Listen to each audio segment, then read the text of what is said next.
Assalamu alaikum, pozdrav drage moje. Dobrodošli na moj kanal. Dobrodošli u Nihadinu kuhinju. Danas pripremam basmati rižu sa mrkvom i lukom. Začine dodajte kakvi vi volite, šta volite, od začina to i dodajte.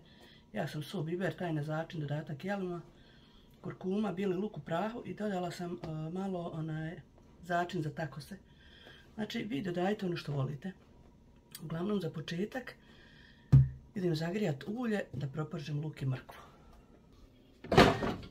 Koristit ću ovu veću šerpu, pošto sam potopila 3 čaše basmati riži. Treba mi veća šerpa za to. Na zagrijano ulje dodat luk i mrkvu.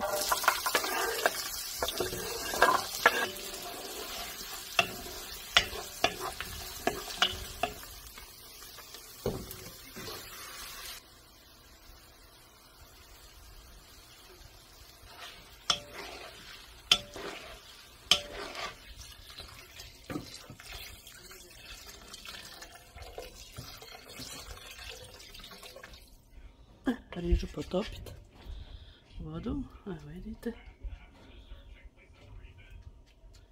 pusti da prokuha, onda smanjiti i tako je din stat faktički 25 minuta. Nakon 25 minuta kuhanja, sam da vam pokažem, sad ću ostaviti 5 minuta ovako da stoji, onda ću promiješati rižu, prohladiti, može se servirati.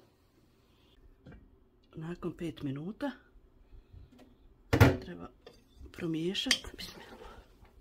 Evo vidite kako je ona fino razabrana, rastresita, mašala.